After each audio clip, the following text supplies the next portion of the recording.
தமிழ் இருக்கணும் அப்படின்றதும், அதே மாதிரி இந்த ஆண்டு வந்து பார்த்தீங்க அப்படின்னா தமிழ் அறிஞர்கள் 60 வயசுக்கு மேற்பட்ட தமிழ் அறிஞர்கள், தமிழ் புரவலர்கள், தமிழ் கவிஞர்களுக்கு வந்து அரசாங்கம் வந்து 8000 மாதம் ஊதியம் கொண்டு வந்திருக்காங்க. இது வந்து 2000 இருந்தது, அடுத்து நாங்களாம் வந்து நிறைய வலியுறுத்தி 4000 ஆனது, இப்போ வந்து 8000 பண்ணியிருக்காங்க. இதில் வந்து 60 வயதுக்கு மேலே இந்த தமிழ் பணி செய்யக்கூடியவங்களுக்கு அரசாங்கத்தில் நம்ம வந்து இப்போ விண்ணப்பிக்கிறதுக்கு அடுத்த மாதம் 17ஆம் தேதி வரைக்கும் இருக்குது. அதை வந்து 60 வயதுக்கு மேலே ஆனவங்க நம்ம தமிழ் பணி ஆட்டிட்டு இருக்கோம், நமக்கு என்ன கிடைக்க போகுதுன்னு நீங்கள் நினைக்கிறவங்களுக்கு இது இருக்குன்றது தெரிஞ்சுக்காங்க. அதே மாதிரி அது விண்ணப்பிக்கிறவங்க 60 வயதுக்கு மேலே இருந்தால் தமிழ்நாட்டை சேர்ந்தவங்க, தமிழ் மீது பற்றுள்ளவர்கள், தமிழ் பல நிகழ்வுகளை கலந்துக்கிட்டவங்களுக்கு மாதம் 8000 அப்படின்றது அரசாங்கத்தில் 100 பேருன்னு இருந்தது, இந்த வருஷம் 150 பேர் பண்ணியிருக்காங்க. தொடர்ந்து நம்ம அடுத்தது அதிகமாக கேட்போம். அந்த இதுக்கு விண்ணப்பிக்கிறதுக்கும் வந்திருக்கு. அதே மாதிரி 60 வயசுக்கு மேலான தமிழ் அறிஞர்கள் வந்து தமிழ்நாடு முழுவதும் பயணிக்க அரசு பேருந்தில், அரசு போக்குவரத்து கலையில் இலவசமாக பயணிக்கலாம். அது எல்லாமே இந்த மாதிரி நாங்கள் தமிழ்ச்சங்கத்தில் வந்து அவங்களுக்கு சர்டிஃபிகேட் கொடுத்து இவங்க தமிழ்ச்சங்கத்தில் இருக்காங்க, எல்லா நிகழ்வுகளும் கலந்துக்கிறாங்க, தமிழ் பணி ஆற்றுறாங்க, தமிழுக்காக உழைக்கிறாங்கன்றதை நாங்கள் வந்து லெட்டர் கொடுத்தோம் அப்படின்னா அவங்களுக்கு தமிழ்நாடு முழுவதும் அவங்க கூட ஒருத்தர் பயணிக்கலாம். அதெல்லாமே இருக்குது. இதெல்லாம் இந்த மாதிரி அமைப்பு மூலியமாக தான் தெரிஞ்சுக்க முடியும். பல்வேறு தமிழ் சார்ந்த இதெல்லாம் இருக்குது. அதெல்லாம் மாணவர்களுக்கு நம்ம சொல்லும் போது தான் மாணவர்கள் வந்து அடுத்த அவங்களுக்கு பேரண்ட்ஸ்க்கு மற்றவங்களுக்கு வந்து எடுத்து சொல்லுவாங்க.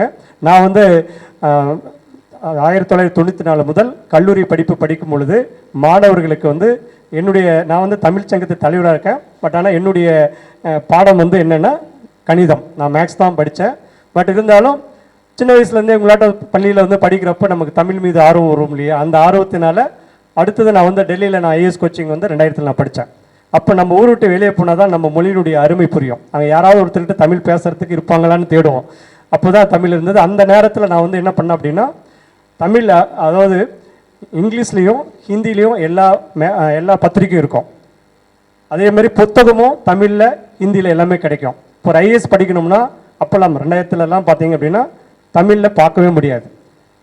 அப்பயே வந்து நாங்கள் என்ன பண்ணோம்னா தமிழ் வழியில் அரசு பள்ளியில் படிக்கிற மாணவர்கள், கிராமப்புறத்தில் படிக்கிற மாணவர்கள் ஐஏஎஸ் அப்படின்னு சொன்னாவே அதெல்லாம் நம்மளுக்கு முடியாத ஒன்று, எதுக்காக நான் முயற்சி பண்ணணும்னு நினைப்பாங்க.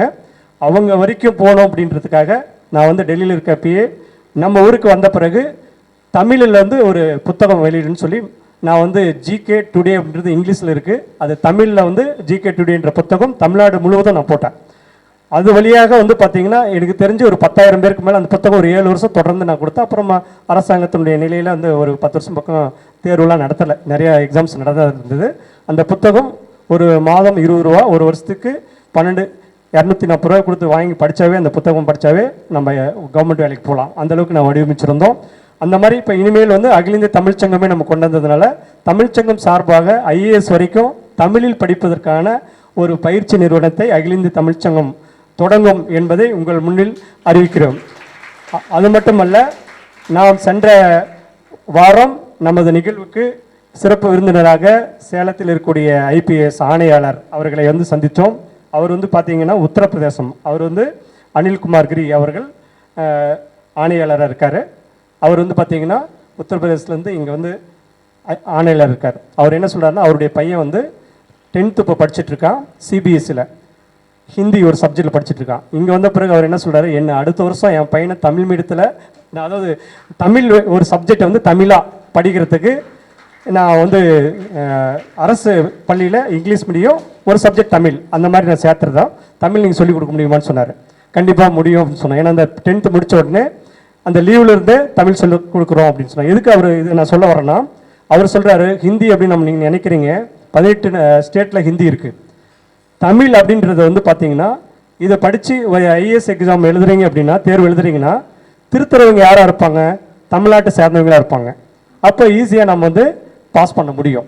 இதே இங்கிலீஷில் நீங்கள் எழுதுறீங்க, ஹிந்தியில் எழுதுறீங்கன்னா இந்தியாவில் இருக்கிற அத்தனை மாநிலத்திலும் போய் சேரும், எங்கே போவோம் எப்படி இருக்குன்னு சொல்கிறாரு. அப்போ திருத்துறவங்க எப்படி இருக்கும், அப்போ ரொம்ப நமக்கு காம்படிஷன் இருக்கும். ஸோ அதனால் தமிழ் வழியிலேயே நம்ம வந்து ஐஏஎஸ் தேர்வு எழுதலாம்.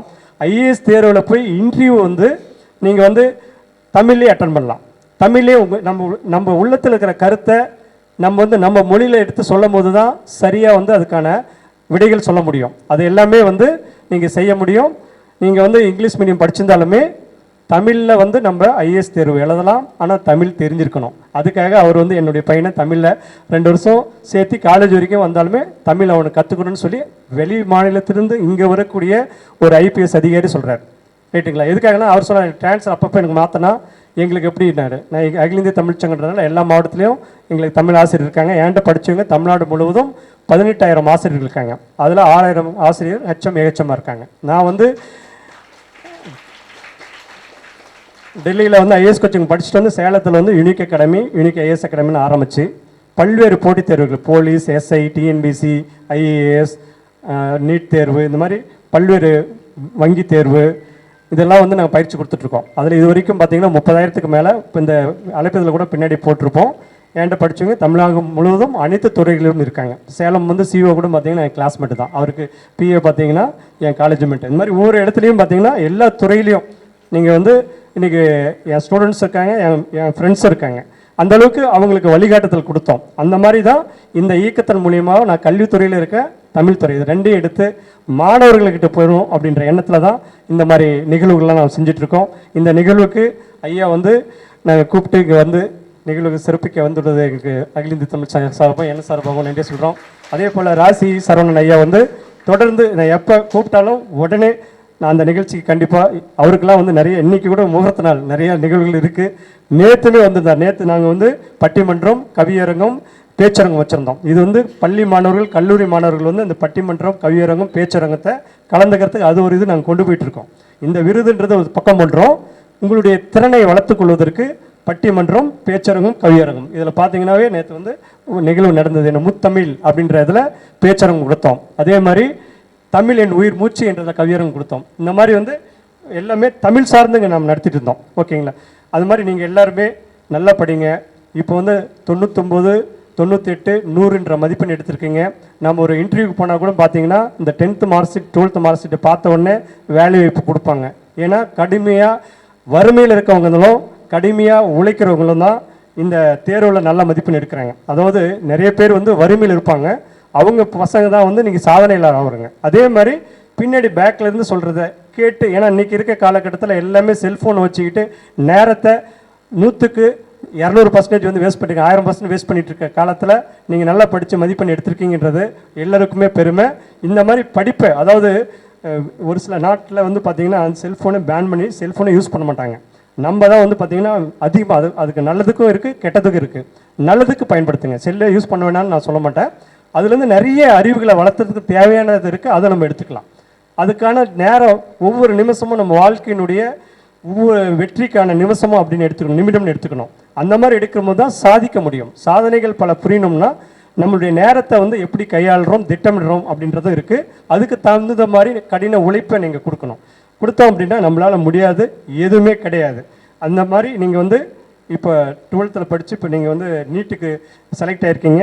இந்த நீட்டு முடித்த பிறகு அதுக்கு அடுத்ததும் ஒரு தேர்வு இருக்குது. கவர்மெண்ட் டாக்டர் ஆகணும்னா அது எழுதி கிடச்சி வேலைக்கு போகலாம். அப்போ நீங்கள் இப்போ இருந்து டாக்டர் படிக்கிறப்பிருந்து அந்த தேர்வுக்கானதை நீங்கள் தயாராகிறதுக்கு முன்னாடி நடந்த கொஸ்டின் பேப்பர்லாம் எடுத்து எப்படி கேட்டிருக்கான்ட்டு படிக்க ஆரம்பிச்சிங்கன்னா அந்த தேர்வில் முடித்த உடனே நீங்கள் டாக்டர் ஆகலாம். கவர்மெண்ட் டாக்டர் ஆகலாம், உங்களுக்கு நிலையான லைஃப் கிடைக்கும். அதேமாதிரி 10th வந்து 100, 99, 98 தமிழ் எடுத்திருக்கீங்கன்னா அதேமாதிரி 12th எடுக்கணும். இந்த தமிழ் அப்படின்றது வந்து இன்றைக்கி மஸ்ட் ஆயிடுச்சு. இப்போ வந்து பார்த்திங்கன்னா எந்த ஒரு போட்டித் தேர்வுக்கு போனாலும் இந்த 6 to 10 தமிழும் 9வது 10வது படித்த தமிழும் தான் அந்த போட்டித் தேர்வில் நமது தகுதி தேர்வுக்கு கொடுத்துருக்காங்க. இந்த புத்தகம்லாம் நீங்கள் பத்திரமா வச்சுக்கோங்க.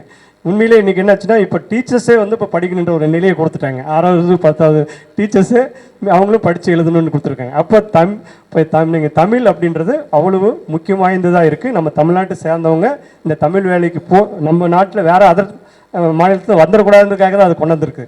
அதனால் நீங்கள் தமிழ்ன்றது தெரிஞ்சுக்கணும், படிக்கணும். ரைட்டுங்களா? அதனால் நம்ம மற்ற மொழிகளை வந்து இங்கே பெருமையாக நினைக்காதீங்க. எங்கே போனாலும் நம்ம மொழியை பெருமையாக நினைங்க, நம்ம தாய்மொழி. ரைட்டுங்களா? மற்ற மொழியை கற்றுக்காங்க, நம்ம தப்பு இல்லை. மற்ற நாட்டுக்கு போகிறதுக்கும் மற்ற இடத்துக்கு போகிறதுக்கும் மற்ற மொழிகள் தெரிஞ்சிருக்கிறது பல மொழிகள் வந்து நம்ம கற்றுக்கிறது தப்பு இல்லை. நம்ம தாய்மொழியை மதிக்கணும்.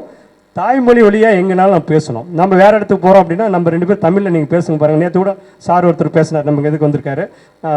இலங்கை போயிட்டு அவர் தமிழன்னு சொன்ன உடனே என்னாச்சு அப்படின்னா ஒரு சீட்டு, ஒரு பஸ்ஸில் நைட்டு கடைசி பஸ்ஸில் ஒரு சீட்டு, அந்த கண்டக்டர் தமிழ்.